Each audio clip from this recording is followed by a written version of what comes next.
This is Radio EVM. Thank you very much for this short, brief discussion, and I'm pretty much sure that we will go deeper into that. And I would like to begin from the not very beginning, but quite early soon.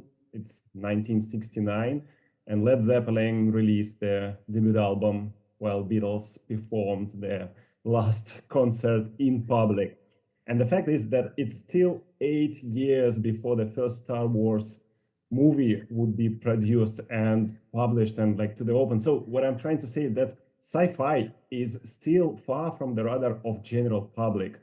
And my question is basically why and what initially inspired your journey into the field of mass spectrometry, and maybe particularly in your application in newborn screening? Well, yeah, it was really, in terms of mass spectrometry, the fact that you could get so much information from minuscule quantities of material.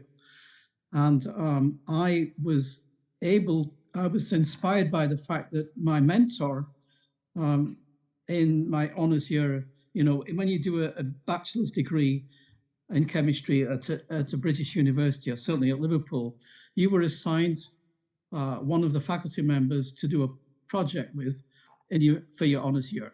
And mine, I happened to look out. So I got the guy who was in charge of the mass spectrometer.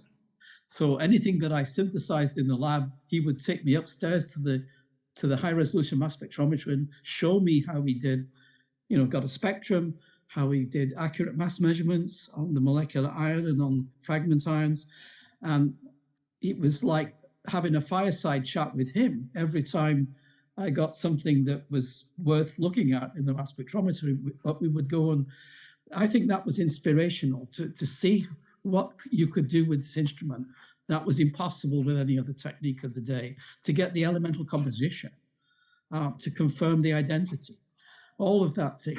So that's just mass spectrometry in general. For me, it's opened the door. And then as far as newborn screening, you have to fast forward, till 1990 almost, when I had been at Duke already for 7 years.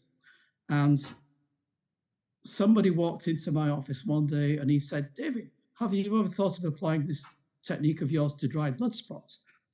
And I did not know what a dried blood spot was. I had never heard of newborn screening. So he took me to the newborn screening laboratory in Raleigh, where he happened to be on the advisory committee, and showed me what was going on. So from there, we were able to get specimens from patients that had been diagnosed at Duke, because again, luckily they kept the dried blood spots for 10 years before discarding them. The used ones, the leftover dried blood spots. And that was how we were able to do some research on those specimens and actually confirm that had we been able to use tandem mass spectrometry at the beginning, we would have been able to pick up those conditions.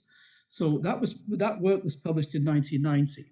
The very first paper, I think it was just 4 pages long, and it just explained how acylcarnitines could be detectable in the dry blood spot using tandem mass spectrometry. So that is what inspired me, was actually watching those people work in the lab with the sleeves rolled up until all the specimens were analyzed for the day. And the dedication that they put into it, and the fact that we were dealing with human beings, not just samples. These are real people, and their problems need to be solved. And, I was just happened to be in the right place at the right time with the knowledge and the know-how to apply this technology and make a difference in the field. So it was a question of serendipity and also opportunity. It all came together in 1990, I would say. This episode was recorded as a part of MSACL Connect podcast. Click the link below for the full interview with Dr. Millington, the legend of mass spec science. The discussion appeared to be pretty exciting. So like, subscribe, and don't miss the next episode.